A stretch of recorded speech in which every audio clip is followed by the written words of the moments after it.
용산구 효창동에 있는 아파트 10억짜리가 8억에 낙찰이 된 거예요.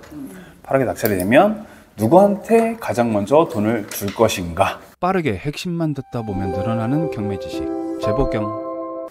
네, 줄 것인가? 임차인 아니에요? 임차인. 네. 이유는요? 제일 빨랐어요. 일찍 전입도 하고 확정일자도 네. 받았고. 이게 누구보다 일찍 왔는지가 사실 되게 중요하거든요. 근저당보다 일찍. 네, 근저당보다 일찍. 자, 그러면 지금 최우선순위 배당을 받는 애들이 있잖아요. 네. 임차인이 있고 또 누가 있죠? 근저당. 근저당? 그리고 세금. 세금? 네. 보통 최우선 변제금 해갖고 세 개가 있었어요. 네. 세 개가. 근데 사실상 거기서는 근저당은 포함되진 않고 네, 임차인, 소액 임차인하고 또 임금채권. 임금채권 좋아. 아 맞다. 또 하나. 당해세. 당해세. 다 기억하시죠? 네. 중요한 거예요. 당해세, 임금채권, 임차인이긴 하지만 임차인 전부가 아니라 소액 임차인. 해당되는 기준 금액을 먼저 준다라는 거. 자, 그러면 좋아요.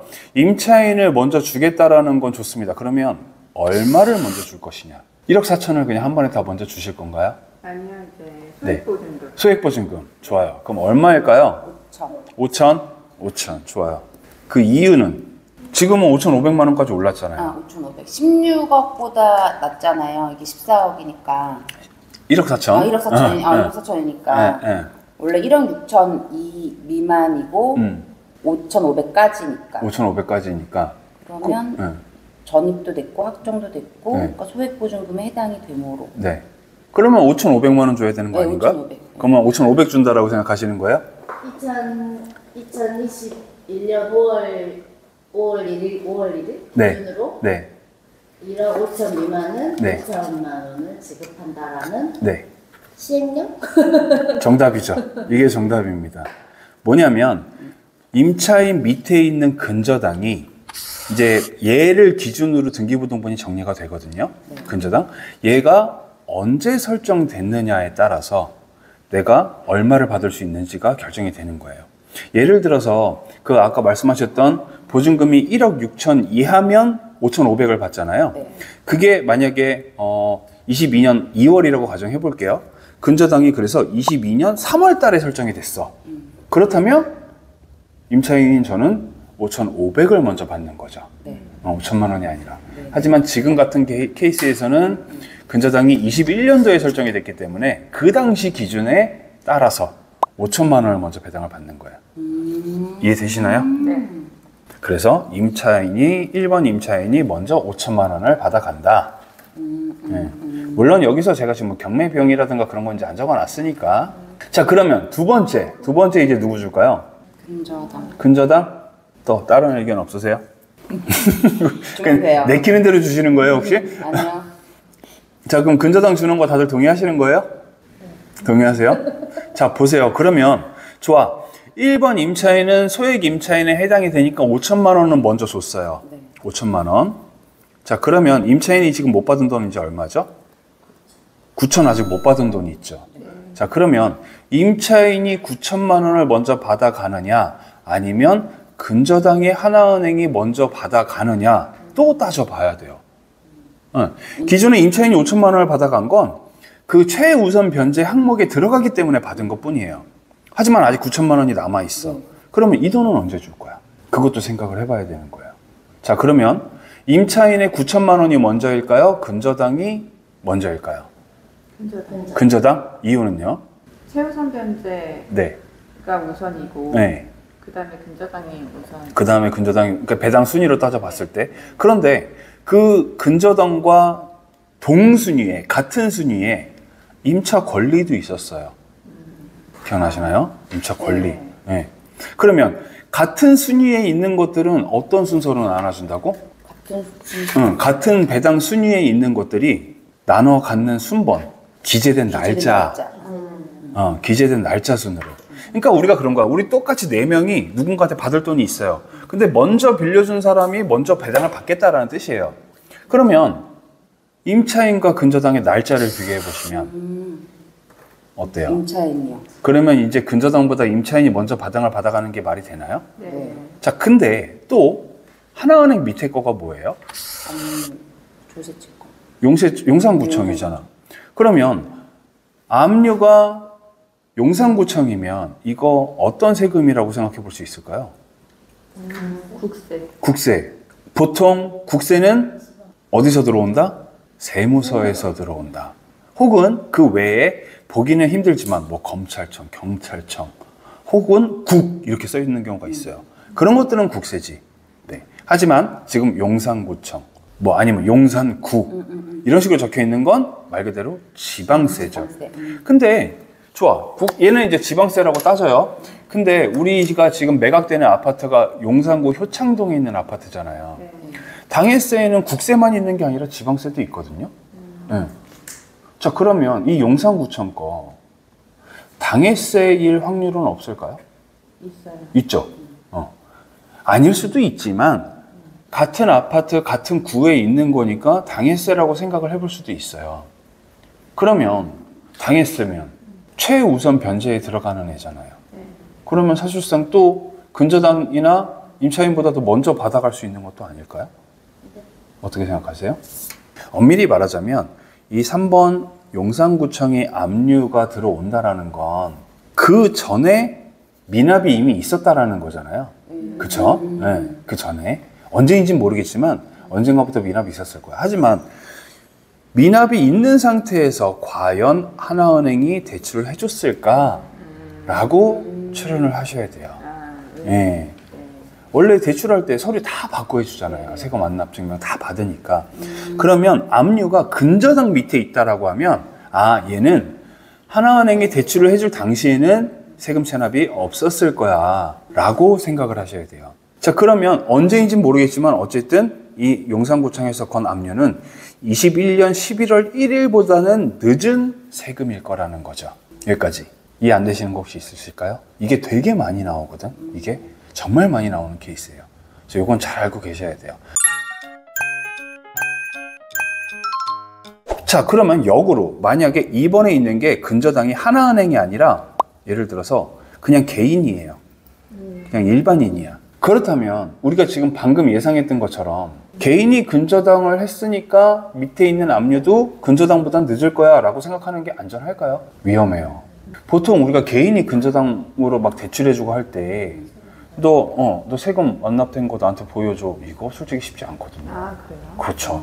아는 사람은 요청할 수 있겠죠. 근데 일반인들이, 여러분들은 이제 배우셔서 아시겠지만 일반인들이 내가 돈이 좀 있어갖고 내 집 담보로 1억만 빌려줘라고 하는데 그냥 뭐 담보 물건만 보고 생각을 하겠지. 그 집에 뭐 좀 아는 사람이라면 뭐 임차인이 있어 없어 정도? 뭐 그 정도만 파악하고 빌려주겠죠. 세금을 냈는지 의료보험료를 안 낸 게 있는지 이걸 파악하기 쉽지가 않거든요. 쉽지 않아요. 그렇기 때문에 근저당이 만약에 개인이다라고 하면 이렇게 추론하시는 건 위험해요. 정상적인 금융권일 때만 혹은 뭐 대부업까지도 대부업도 서류 빡빡하게 받습니다. 은행보다 훨씬 더 위험하기 때문에. 그래서 정상적인 금융권에서 대출을 해줬을 때를 제외하고는 그렇게 생각하시는 건 좋지 않아요. 그냥 적힌 순서대로 보시는 게 맞아요. 자, 그러면 어쨌든 지금 상황에서는 다시 한번 정리를 해보죠. 임차인 5천만 원 받은 상황이고 5천만 원 받은 상황이고 그 다음으로 누굴 줘야 되느냐. 원래는 용산구청이 당해세일 확률이 있으니까 줘야 되는데 어떻게? 얘가 하나은행보다 늦은 애다 빠른 애다? 늦은 애. 자, 그러면 답을 내주세요. 답을 내주세요. 저는 여러분들께 여쭙고 있는 거예요. 당해세는 네. 당해세가 먼저 근저당보다는 먼저. 날짜에 상관없이 무조건 먼저. 그러죠. 맞죠. 그게 맞죠. 당해세라면 당해세라면 날짜에 상관없이 위로 올라가. 무조건 임차인 5천만 원 받아갈 때 같이 받아가는 거지 뭐. 그렇지 않나요? 용산구청 2천만 원. 세무서에 막 이런 그거만 당해세 그러고. 국세만 당해세일 거다? 그렇진 않아요. 우리나라 모든 세금 체계가 국세랑 지방세랑 항상 같이 나오죠. 만약 국세가 1,000만 원이면 지방세 100만 원 붙어서 나오잖아요. 그래서 만약에 뭐 양도세가 70%다 그러면 지방세 7%까지 더해갖고 항상 같이 나오는 거니까. 그럼 구청에서 이렇게 날라오는 거는 네. 다 국세 아니면 지방세로 추측하는 거예요? 구청에서 날라오는 건 무조건 지방세. 무조건 지방세. 지방세. 왜냐하면 그 용산구에서 발급된 세금이잖아요. 그러니까 지방인 거지. 그러니까 당해세구나. 그러니까 당해세라는 건 구청에서 나왔기 때문에 당해세라기보다는 용산구에 있는 부동산인데 용산구청에서 발급된 지방세니까 아, 이 아파트에 관련된 세금이겠구나 라고 생각해 볼 수 있다는 거죠. 이해되시나요? 네. 자, 그러면 용산구청 2천만 원 먼저 받아가는 거 동의하세요? 네. 이게 당해세일 거기 때문에 우선 변제를 받았을 것이다 라고 생각을 하시면 되는 거죠. 네. 자, 그러면 이제 그 다음에 이제 누구 주실 거예요? 1번 임차인 5천만 원 받아갔고 2번 용산구청 2천만 원 받아갔고 자, 그러면 이제 세 번째 하나은행 어려워. 이 돈 나눠주기도 참 어려워, 그죠? 아, 임차인. 그렇지, 임차인이죠. 날짜 순으로. 날짜 순으로. 그래, 날짜. 임차인이 못 받은 돈 9천만 원이 아직 있잖아요. 임차인이 만약에 근저당보다 늦은 날 전입을 했다라면 근저당이 먼저 받아가는 게 맞죠. 근데 임차인이 근저당보다도 전입신고도 빨리 했고 확정이자도 빨리 받아놨으니까 사실상 못 받을 이유가 없는 임차인인 거예요. 그러니까 임차인은 두 번에 걸쳐서 1억 4천을 배당을 받는 거예요. 자, 그러면 이제 그 다음에 이제 하나은행 줘도 돼요? 하나는 계속 밀려. 그렇죠. 하나은행 근저당인데 계속 밀려. 근저당인데 진짜 계속 밀려. 자, 그러면 혹시 이제 그러면 제가 생각에 도움을 드리고자 5, 6번, 7번에 있는 압류들은 어때요? 5번, 6번, 7번에 있는 압류들. 사실 원래 조세 채권은 굉장히 빠른 애 중에 하나잖아요. 그죠? 똑같지 뭐. 아까 3번이랑 똑같아. 3번은 법정 기일이 근저당보다도 늦을 거예요. 그쵸? 하지만 당해세기 때문에 먼저 받아갔어. 하지만 5번, 6번, 7번에 있는 애는 당연히 또 그래도 예, 가압류 했을 때 확인했을 거는. 그렇죠. 근저당을 했을 때. 근저당을 했을 때 확인을 했을 거죠. 가압류 잡을 때는 확인 안 해요. 가압류는 보통 그거랑은 상관이 없죠. 왜냐하면 가압류는 담보가 아니니까. 담보를 잡는 게 아니잖아요.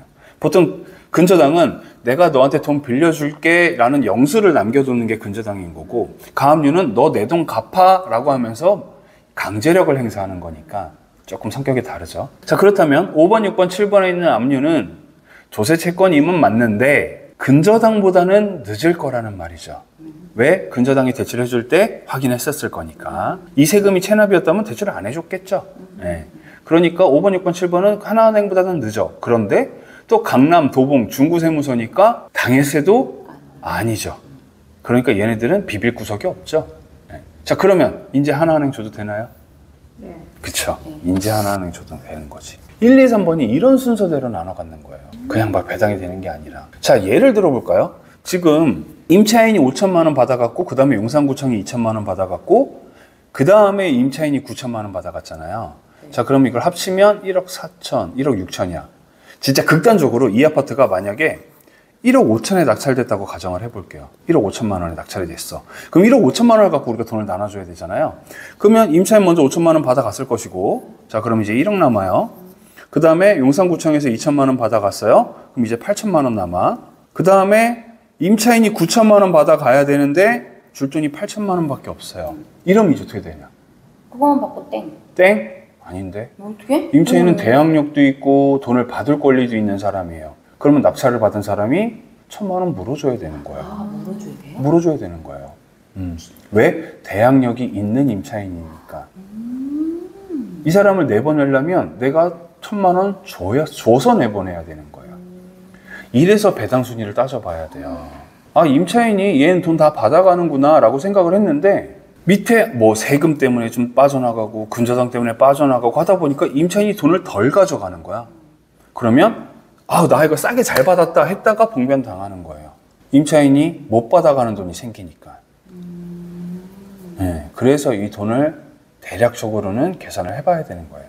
최대한 쉽고 빠르게 제대로 짚어보는 경매. 재보경.